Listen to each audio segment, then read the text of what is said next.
In the summer of 1978, a young couple in the remote hollers of West Virginia celebrated their wedding, unaware they shared the same parents, a horrifying secret that would unravel the dark foundation of an entire Appalachian community.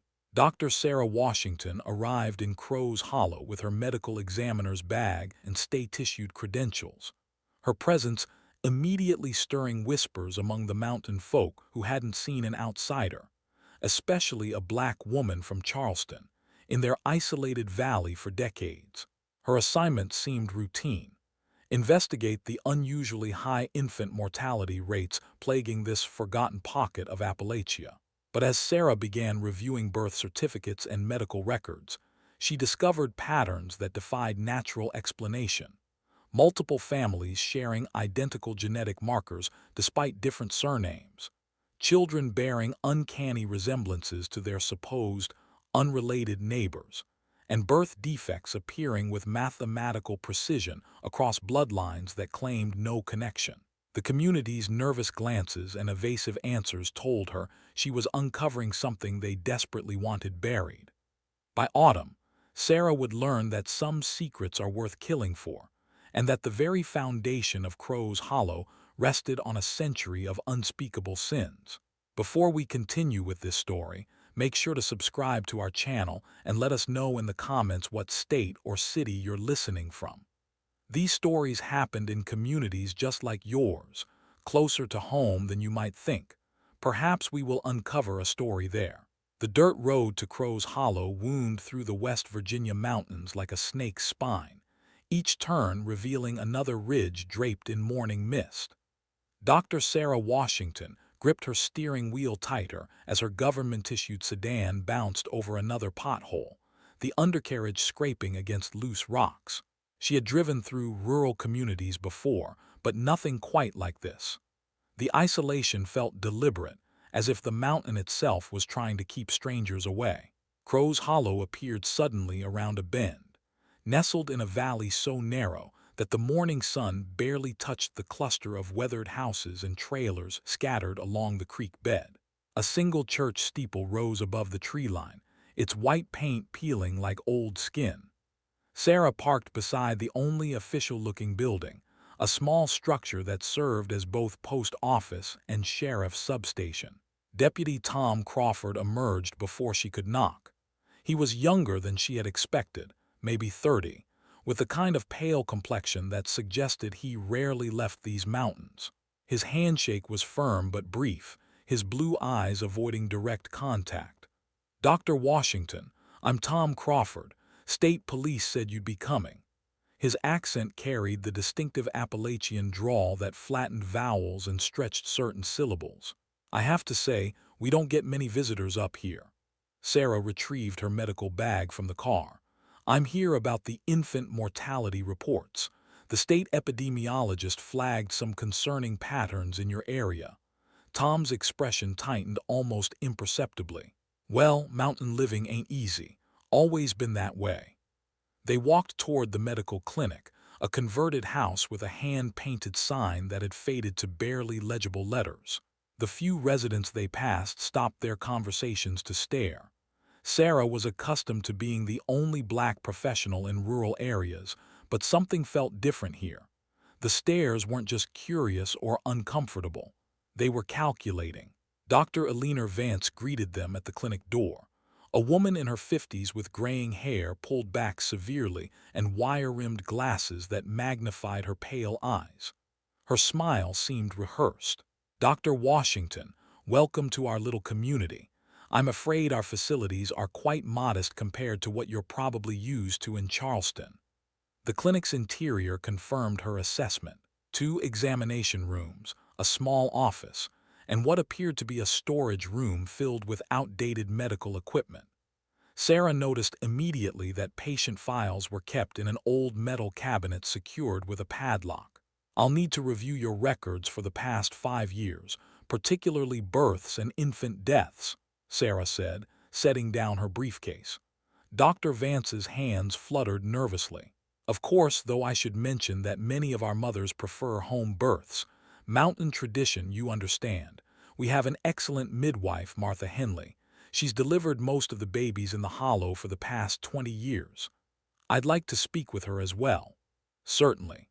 Tom can take you to her place later." Dr. Vance unlocked the file cabinet with obvious reluctance. "I should warn you, our record-keeping isn't as comprehensive as state facilities might require. We focus more on practical care than paperwork." As Dr. Vance pulled files, Sarah noticed several folders were significantly thinner than others, and some appeared to have pages missing. The birth certificates she examined showed unusual patterns immediately. Multiple children listed different fathers but shared striking physical descriptions.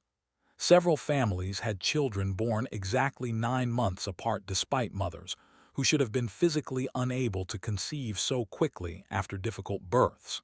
"Mrs. Henley lives about a mile up the creek," Tom said as they left the clinic. "Fair warning, she's lived here her whole life. Takes time to warm up to strangers." The walk to Martha Henley's house took them past several homes where children played in dusty yards. Sarah couldn't shake the feeling that something was wrong with what she was seeing. The children bore unusual resemblances to each other despite supposedly coming from different families. Several had the same distinctive jawline, the same pale blue eyes, the same platinum blonde hair that seemed too uniform to be natural variation. Martha Henley answered her door before they knocked, as if she had been watching their approach. She was a large woman in her early 60s, with calloused hands that spoke of decades of hard work. Her gray hair was braided and pinned in an old-fashioned style, and her dark dress looked like something from another era. "You must be the doctor from Charleston," she said, her voice carrying a warmth that her suspicious eyes contradicted. "Tom told me you'd be coming around, asking questions about the babies." Sarah accepted Martha's invitation for coffee, noting how the woman's living room was filled with photographs of children and families. Many of the photos showed the same distinctive facial features she had observed in the yard. "I understand you've delivered most of the babies in Crow's Hollow for many years," Sarah began. Martha nodded slowly. "Been bringing children into this world since I was barely more than a child myself. Learned from my mother and she learned from hers.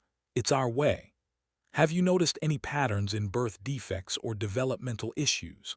Martha's coffee cup paused halfway to her lips. "Mountain children have always faced challenges. Harsh living, limited resources. Nothing that good care and prayer can't help." But as Martha spoke about individual families, Sarah detected inconsistencies in her stories. Children she described as healthy had later developed significant disabilities. Families she claimed were unrelated shared too many physical traits to be coincidental. Most disturbing, Martha seemed to know intimate details about genetic conditions that typically required advanced medical testing to identify. When Sarah asked about specific families, Martha's responses became increasingly evasive. She mentioned children being raised proper by families other than their birth parents, explaining it as mountain custom for relatives to help with child-rearing. But when pressed for details about these arrangements, Martha claimed not to remember specifics. As evening approached, Tom walked Sarah back toward town. The conversation had left her with more questions than answers, and she couldn't shake the feeling that both Martha and Dr. Vance were deliberately withholding information. "Tom, how long have you lived here?" she asked as they approached the main road. "Born and raised. Left for the police academy but came back. Family's been in these mountains for generations." "Have you ever noticed anything unusual about the families here?" The children seemed to share certain physical characteristics. Tom was quiet for a long moment, his footsteps crunching on the gravel road. "Mountain communities tend to be close-knit, Dr. Washington. People have been intermarrying for generations. It's just how things are." But something in his tone suggested he wasn't entirely comfortable with his own explanation. As they reached her car, Sarah noticed Tom glancing toward the church steeple, visible in the fading light. His expression carried a mixture of reverence and something that looked almost like fear. That night, staying in the only motel within 50 miles of Crow's Hollow, Sarah reviewed her notes by lamplight. The patterns were becoming clearer, and they pointed toward something far more disturbing than simple medical neglect. The genetic similarities, the evasive answers, the careful way people spoke about family relationships, all suggested a community hiding a terrible secret.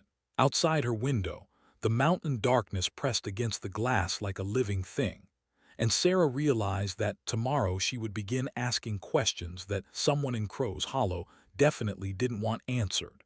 The next morning brought Sarah back to Dr. Vance's clinic with a formal request for complete medical records. The doctor's nervousness had intensified overnight, her hands shaking as she unlocked file cabinets and pulled folders with obvious reluctance. "I need copies of everything," Sarah said, spreading the files across the examination table. "Birth certificates, medical histories, vaccination records, hospital transfers." As she photographed documents, Sarah noticed systematic gaps in the records. Multiple births were recorded with identical handwriting, despite supposedly occurring months apart. Several death certificates listed causes that didn't match the medical histories.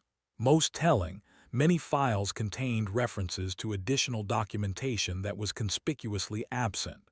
"Dr. Vance, where are the genetic testing records? I see references to chromosomal analysis, but no actual results." The older woman's face went pale. "We don't typically perform such sophisticated testing here. Those references might be mistakes." But Sarah had found something else. Hidden behind the main filing cabinet, she discovered a locked metal box containing a separate set of records. When Dr. Vance left to check on a patient, Sarah used her penlight to examine the lock mechanism. It was old and simple, the kind that could be opened with basic tools. That afternoon, she returned with Tom to interview more families. The Morse household sat at the end of a narrow dirt path, a modest frame house surrounded by vegetable gardens and chicken coops. Rebecca and Daniel Morse, both in their early 20s, answered the door together. Sarah's breath caught in her throat. The resemblance between them was striking, not just in coloring and build, but in subtle facial features that suggested close genetic relationship. "We heard you were asking about the children," Rebecca said, her voice carrying the same musical quality as Daniel's. "Is something wrong?" Sarah studied their faces as she asked routine questions about their health and family histories. Both claimed to have been raised by different families after their parents died in separate accidents. Both had the same distinctive cleft in their chins, the same unusual green-flecked eyes, even the same nervous habit of touching their left temples when thinking. "Can you tell me about your wedding? When did you first meet?" Daniel smiled at his wife with obvious affection.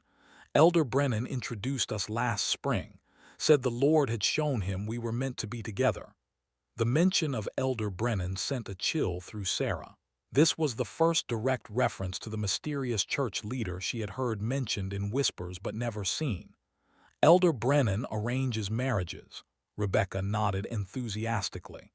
"He has the gift of spiritual sight. He can see which couples will produce blessed children.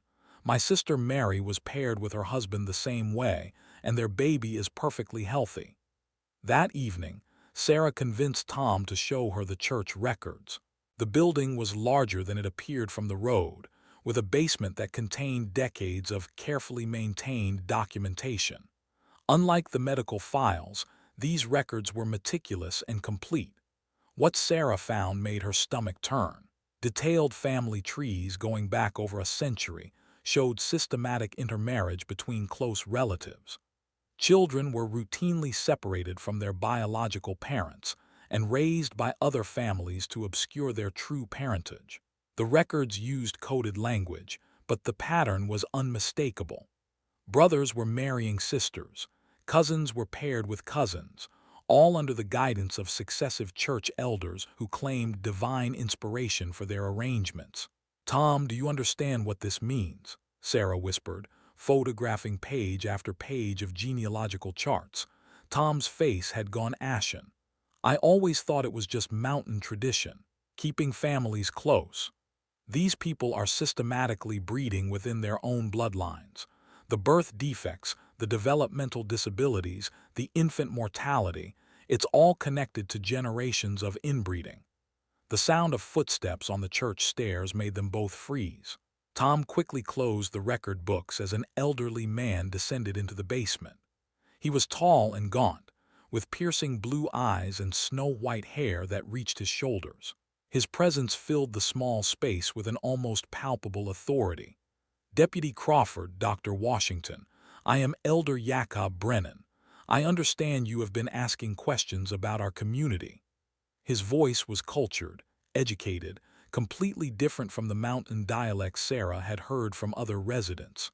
This was a man who had deliberately chosen this life, not someone born into it. "Elder Brennan, I'm investigating public health concerns. The infant mortality rate in your community is significantly higher than state averages." Brennan's smile was cold and calculating. "Dr. Washington, our people have lived according to God's will for over a century. We believe in the purity of bloodlines, the sanctity of carefully chosen unions. What you call problems, we call the natural process of spiritual refinement." Sarah felt her professional composure slipping. "You're talking about deliberate inbreeding. You're causing genetic disorders in children. I'm talking about preserving the chosen people of God from contamination by the outside world.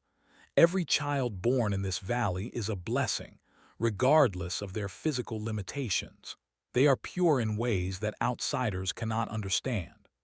The conversation that followed revealed the full horror of the situation.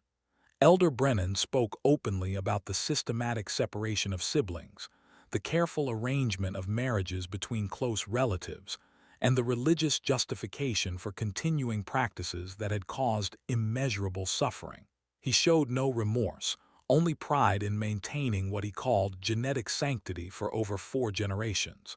When Sarah mentioned Rebecca and Daniel Morse, Brennan's expression became almost serene. A perfect union, brother and sister, raised apart as tradition demands, brought together by divine guidance. Their children will carry the purest blood our community has ever produced. The words hit Sarah like a physical blow. They don't know, do they? Rebecca and Daniel have no idea they're siblings. Knowledge would only cause unnecessary anguish. They love each other deeply, as God intended. Their happiness is complete. That night, Sarah sat in her motel room with evidence of one of the most systematic cases of genetic abuse she had ever encountered. Church records, medical files, and genealogical charts painted a picture of deliberate, multi-generational inbreeding that had produced countless children with preventable disabilities. But she also faced an impossible choice. Exposing the truth would destroy the lives of people like Rebecca and Daniel, who had built their happiness on a foundation of lies. Remaining silent would allow the abuse to continue, condemning future generations to genetic disorders and developmental disabilities. As she prepared her report for state authorities, Sarah realized that some secrets, once revealed, can never be hidden again. The couples who shared parents, the children born of systematic inbreeding, the community built on a century of genetic manipulation, all would face a reckoning that would shatter their world completely. Outside her window, Crow's Hollow slept peacefully, unaware that by morning, everything they believed about their lives, their families, and their faith would begin to crumble under the weight of scientific truth. Sarah's hands trembled as she dialed the state health department from her motel room at dawn. Within hours, investigators would arrive with warrants and genetic testing equipment. But first, she had to warn the people who deserved to know the truth before it became public. She found Martha Henley in her garden, pulling weeds with the methodical precision of someone seeking distraction from troubled thoughts. The older woman looked up as Sarah approached, her face already showing resignation. "You found the church records, didn't you?" Martha said quietly, not stopping her work. "You knew what was happening. You delivered those babies, Martha. You knew they were the children of siblings, cousins, relatives." Martha's shoulders sagged as she finally stopped weeding and sat heavily on her porch steps. "I've been carrying this burden for 20 years, Dr. Washington. Every birth, every baby born with problems, every mother who asked me why their child couldn't walk or talk or learn like other children. The confession poured out like water through a broken dam. Martha had discovered the truth gradually, noticing patterns in the babies she delivered, recognizing genetic markers that shouldn't appear in supposedly unrelated families. When she confronted Elder Brennan, he had threatened her own children, reminding her that they too were products of arranged marriages she had never questioned. "My own babies," Martha whispered, tears streaming down her weathered face. "I delivered my own grandchildren without knowing they were the children of siblings I had raised myself. How do you live with knowledge like that?" Sarah sat beside her, understanding now why Martha had seemed so conflicted during their first meeting. "You can help make this right. The state investigators will need someone who knows the families, someone they trust. The community will never forgive me for betraying them." "You're not betraying them, Martha. You're saving their children." That afternoon, Sarah drove to the Morse house with the heaviest heart she had ever carried. Rebecca answered the door with a bright smile, her hand resting protectively on her slightly rounded belly. She was pregnant. "Dr. Washington, what a nice surprise. Daniel's at work, but please come in." The living room was filled with wedding photos and baby clothes Rebecca had already begun collecting. Sarah struggled to find words that could convey devastating truth without destroying the young woman completely. "Rebecca, I need to talk to you about your family history. There are some medical concerns that require immediate attention." As Sarah explained genetic testing and the importance of understanding family relationships before having children, she watched Rebecca's expression shift from confusion to growing alarm. When Sarah finally revealed that her investigation had uncovered serious questions about Rebecca's and Daniel's true parentage, the young woman's face went completely white. "Are you saying what I think you're saying?" Sarah nodded gently. "I believe you and Daniel are brother and sister. The church records show that your biological parents were John and Mary Fletcher. You were separated as infants and raised by different families." Rebecca's scream echoed through the small house. She collapsed onto her sofa, her body shaking with sobs that seemed to come from the depths of her soul. When Daniel arrived home an hour later, summoned by neighbors who heard the commotion, Sarah had to repeat the devastating revelation. The young man's reaction was different but equally heartbreaking. He simply sat down and stared at his hands for long minutes, his mind struggling to process information that challenged everything he believed about his life and marriage. "The baby," Rebecca whispered finally. "What about our baby?" Sarah explained the risks, the genetic counseling they would need, the difficult decisions that lay ahead. She also told them about the state investigation that was already underway, the legal proceedings that would inevitably follow. By evening, news of the investigation had spread throughout Crow's Hollow. Sarah arrived at the church to find Elder Brennan addressing a packed congregation, his voice thundering with righteous indignation as he denounced the outside interference that threatened their way of life. "They call our practices wrong, but we have preserved the chosen bloodlines for over a century," Brennan declared. "We have created a pure community, untainted by the corruption of the outside world." When Sarah entered the church, the congregation fell silent, Brennan's eyes fixed on her with undisguised hatred. "Dr. Washington has come to destroy our families, to tear apart marriages that God Himself has blessed. She brings the poison of worldly thinking into our sacred space." But Martha Henley stood up in the back of the church, her voice cutting through Brennan's rhetoric. "She brings the truth, Jacob, the truth about what we've done to our children." What followed was the most difficult public revelation Sarah had ever witnessed. Martha testified before the entire community about the genetic damage she had observed, the children born with preventable disabilities, the families torn apart by secrets and lies. Other community members began speaking up, sharing their own doubts and concerns they had harbored for years. Dr. Vance confessed to falsifying medical records to hide the extent of genetic disorders. Tom admitted that his own marriage had been arranged by Brennan. though he had been fortunate enough to marry someone distantly related rather than a close sibling. Elder Brennan's final defense crumbled when state investigators arrived with DNA testing equipment and genealogical experts. Within days, the true family relationships throughout Crow's Hollow were documented scientifically, confirming Sarah's worst fears about the systematic nature of the inbreeding. The legal proceedings that followed were swift but compassionate. Brennan was charged with fraud and child endangerment, but received a relatively light sentence due to his advanced age. Dr. Vance lost her medical license, but avoided prison time in exchange for her cooperation with authorities. The community faced a long healing process. Some families, like Rebecca and Daniel, chose to separate and seek counseling to process their trauma. Others discovered they were more distantly related than feared and decided to remain together. The state provided medical care and genetic counseling for all affected families. Martha Henley became an advocate for the survivors, using her intimate knowledge of the community to help families access services and support. Her transformation from complicit participant to healing facilitator gave hope to others struggling with guilt over their role in perpetuating harmful traditions. 6 months later, Sarah returned to Crow's Hollow for a follow-up investigation. The community had changed dramatically. New families had moved into the area, bringing fresh perspectives and breaking down the isolation that had enabled the abuse. The church had a new pastor who preached about forgiveness and healing rather than genetic purity.